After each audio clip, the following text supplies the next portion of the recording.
বাঙালির দোলযাত্রা। হোলি বা দোল উৎসব এই মহাপর্বে সবাইকে জানাই আন্তরিক শুভেচ্ছা ও ঈশ্বরীয় অভিনন্দন। হোলি বা দোল উৎসব আধ্যাত্মিক রঙের উৎসব। হোলি বা দোল উৎসব অন্তহীন খুশির মিলন, পরমানন্দের অবিনাশী নৃত্যের তালে মন মাতানো, নবভাবনায় নিজেকে দোলানো। হোলি আধ্যাত্মিক রঙের উৎসব। রঙের উৎসব হোলি। হোলি রঙের উৎসব, যে উৎসব নিজেই অনেক আধ্যাত্মিক রহস্যের রং ধারণ করে রেখেছে। ইংরেজিতে হোলি শব্দের অর্থ হল পবিত্রতা, অর্থাৎ হোলির উৎসব শুদ্ধ, পূর্ণ, পবিত্র হওয়ার বার্তা দেয়। সাদা রং পবিত্রতার প্রতীক। বৈজ্ঞানিক দৃষ্টিকোণ থেকে সমস্ত রং সাদা আলোতে মিলেমিশে একাকার।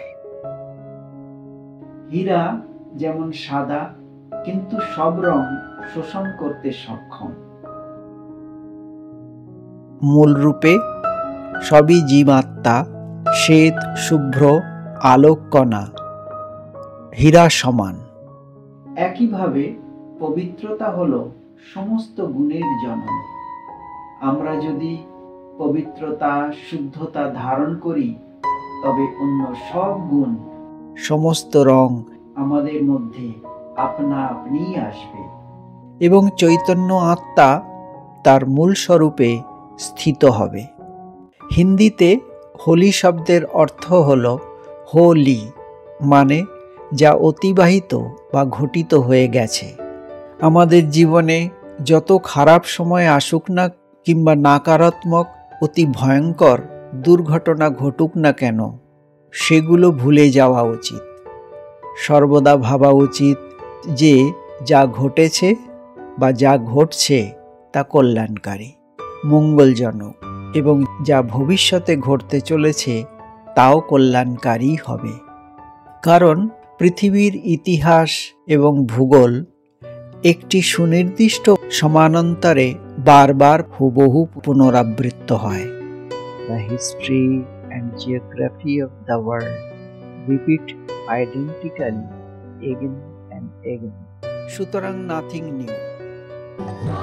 হোলি বা দোল আধ্যাত্মিক অর্থ। হোলির আধ্যাত্মিক অর্থ হল সৎসঙ্গের মাধ্যমে রং লাগানো। কথায় বলে, যেমন সঙ্গ তেমন রং। পরমপিতা পরমাত্মা শিবের সান্নিধ্যে বসবাস করে তার সহচর্যের রঙে নিজেকে রাঙিয়ে নিয়ে শিবের মতো হয়ে ওঠা। হৃদ্যতা, সখ্যতা এমন একটি রং যা একে অপরকে অভিন্ন করে তোলে। তখন বলা যেতে পারে, मैं तो শিব বাবাকে হোলি, আমি শিব বাবার হয়ে গেছি। অর্থাৎ আমি আর বাবা একাকার হয়ে গেছি। আমার শিব বাবা ছাড়া আপন বলে অন্য কেহ নাই। সংসারী মানুষ দোলের দিন আবির, লাল, হলুদ, কালো রং নিয়ে হোলি খেলা করেন। অল্প সময়ের জন্য উৎসব উদযাপন করেন। স্থূল রঙে রাঙানোর হোলিতে তাদের চেহারা বিভিন্ন রঙে কুৎসিত কদাকার হয়ে যায়। তখন তারা যেন মানুষ নয়, ভূতের মতো বলে মনে হয়। বেলার শেষে সাবান ও প্রচুর জল দিয়ে সব রং ধুয়ে মুছে সাফ করতে হয়। কিন্তু পরমপিতা পরমাত্মা শিবের ভিন্ন ভিন্ন রং সব অবিনশ্বর, চিরস্থায়ী।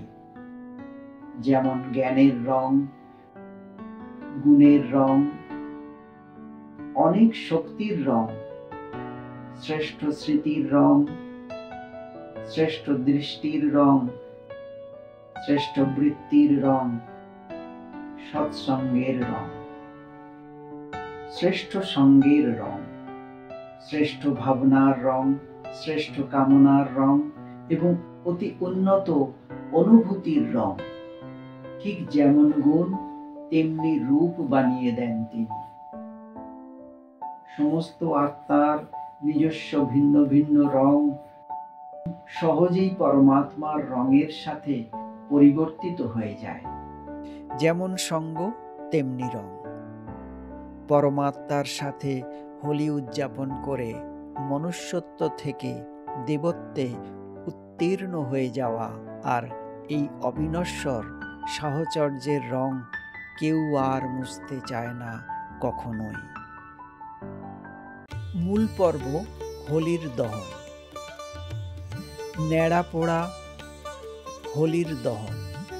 ন্যাড়া পোড়া রীতি পালন করলেও অনেকেই হয়তো জানেন না দোলযাত্রার আগের দিন পালন করা হয় এই রীতি। বহু পুরনো এই রীতির গুরুত্ব অপরিসীম। শুকনো ডাল, পাতা, খড়, গাছের ডালপালা জোগাড় করে বানানো হয় বুড়ির ঘর। তারপর সেই বুড়ির ঘরে আগুন দেওয়া হয় ফাগুন পূর্ণিমার রাতে। এটাই ন্যাড়া পোড়ার রীতি। ছোট ছোট ছেলে মেয়েদের মধ্যে সে কি উন্মাদনা! ফেলে আসা স্মৃতিতে ডুব দেন বড়রা। অশুভ শক্তির সব কিছু পুড়িয়ে শুভ শক্তির উদয়। এটাই এই রীতির গুরুত্ব। মনের কালিমা সরিয়ে জীবন আলোক উজ্জ্বল করারই জন্য এই রীতির পালন করা হয়। সংসারী মানুষ দোলের দিন আধ্যাত্মিক শক্তি বৃদ্ধি ও মোক্ষ লাভের পবিত্র মুহূর্ত বলেও মনে করেন। হোলির প্রথমে পোড়ানো বা দহন ক্রিয়া। হোলির প্রথমে পোড়ানো বা দহন ক্রিয়া, পূজা পাঠ, তারপর রঙের খেলার মাধ্যমে উৎসব উদযাপন এবং সবশেষে একটি মঙ্গলময় মিলনের আনন্দ উৎসব পালন করে হোলিকে স্মরণীয় করে তোলা হয়। হোলিকা পোড়ানো মানে পুরানো আচার, পুরানো স্মৃতিগুলোকে যোগের আগুনে পোড়ানো। অর্থাৎ পরমপিতা শিব পরমাত্মাকে নিরন্তর স্মরণের মাধ্যমে পাপ কর্মের দহন ক্রিয়া। এখানে যে কাঠ অথবা অন্য দাহ্য পদার্থের দহন প্রতীকাত্মক। শুষ্ক কাঠ বা লকড়ি সমান অপ্রয়োজনীয় দেহভান এবং তার থেকে উৎপন্ন লক্কড়পানাকে অর্থাৎ কাম ক্রোধরূপী মহাবিকারগুলোকে পূর্ণরূপে দগ্ধ করা। এই হোলি উৎসব অশুদ্ধ আত্মাদের শুদ্ধ হওয়ার পদ্ধতির স্মৃতিমন্থন। সঙ্গম যুগে সমস্ত আত্মারা প্রথমে পরমপিতা পরমাত্মার নিরন্তর স্মরণের অগ্নি প্রজ্বলিত করে চিরকালের জন্য পাপ কর্ম অপবিত্রতাকে দগ্ধ করেন। তাই ভক্তিমার্গে আমরা প্রথমে পোড়ানো অর্থাৎ দহনের হোলি এবং তারপর রঙের হোলি বা মঙ্গলময় মিলনের উৎসব উদযাপন করি। সবশেষে মিষ্টান্ন বিতরণ করি। পোড়ানো মানে নাম নিশান চিহ্ন মুছে ফেলা। সাধারণত কোনো কিছুর নাম নিশান যখন মিটিয়ে দেবার প্রশ্ন ওঠে তখন কি করা হয়? জ্বালিয়ে পুড়িয়ে খাক করে দেয়া হয়। আমরা জানি খাদ মুক্ত করে সোনাকে শুদ্ধ করতে জ্বালানোর প্রয়োজন। তাই রাবণ বধ করার পর পুড়িয়ে দেয়া হয় যাতে নাম নিশান চিরতরে সমাপ্ত হয়ে যায়। আত্মার দেহভানকে বডি কনসাসকে জ্বালানোর পোড়ানোর পরে ঈশ্বরের সঙ্গের দৃঢ় রং প্রকাশ পায় এবং প্রতিটি আত্মা ঈশ্বরের পরিবারের অভিন্ন সদস্য হিসেবে আত্মপ্রকাশ করেন। এমনই পরমাত্মার রঙে রঙিন জীবাত্মার বিশেষ গুণাবলী, সম্পূর্ণ বিশুদ্ধতার সুবাস এবং অলৌকিকতা সবার নজর কেড়ে নেয়। সবার চোখে মুখে হাসির ঝলক যেন মিষ্টান্ন বিতরণের অনুভব করায়। এই ধরনের আধ্যাত্মিক রঙে রাঙা আত্মারা হোলি, রাজহংস বা পরমহংসে পরিণত হন। রাজহংস সর্বদা জলে সাঁতার কাটে। সঙ্গমযুগী হোলির রাজহংসের আত্মারাও জ্ঞানের জলে সাঁতার কাটেন। ঈশ্বরীয় জ্ঞানের মনন চিন্তন মন্থন করা, গভীর চিন্তা ভাবনা করা মানেই জ্ঞান জলে সাঁতার কাটা এবং হীরার মতো অমূল্য জীবন প্রাপ্ত করা।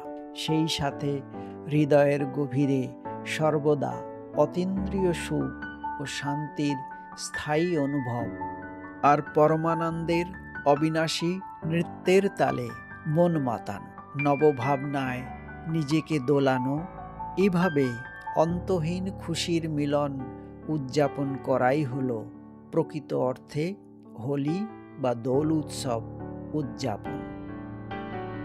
হোলি সম্পর্কিত পৌরাণিক কাহিনী। হোলির একদিন আগে সারা বাংলায় পালিত হয় ন্যাড়া পোড়া বা বুড়ির ঘর পোড়ানো।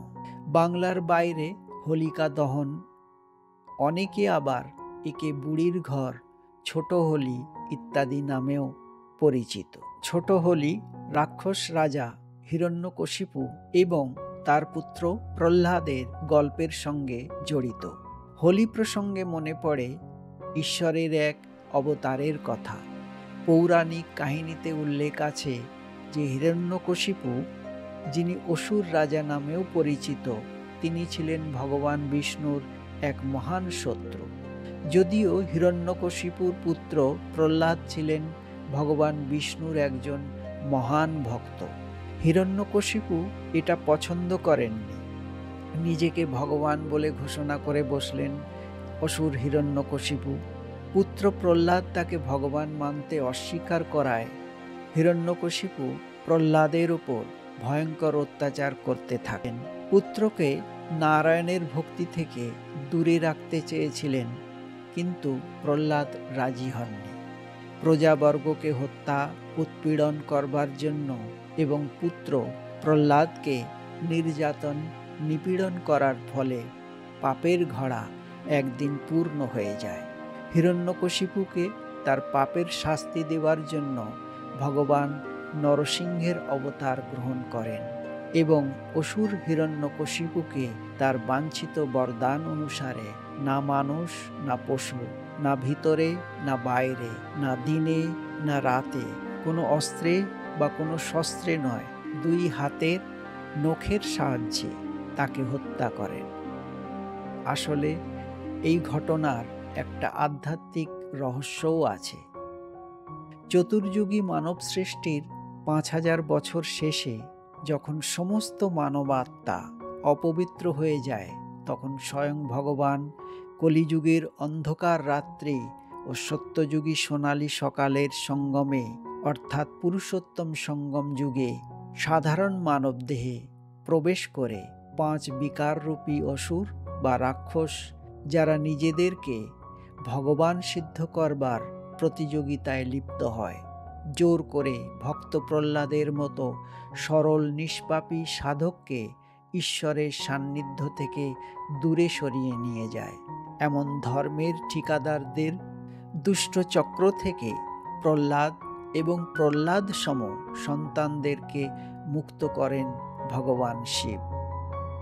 মানব দেহে শিবের দিব্য প্রবেশ হওয়ার ফলে শঙ্কর অর্থাৎ না মানুষ না পশুর রূপ, না ভিতরে না বাইরে মানে দেহভান, না দেহের ভিতরে না দেহের বাইরে, আত্মার মধ্যে যার অবস্থান, না দিনে না রাতে মানে সঙ্গম যুগের বর্তমান সময়, না সত্যযুগী দিন না কলিযুগী রাত, বরং দুইয়ের সন্ধিকাল।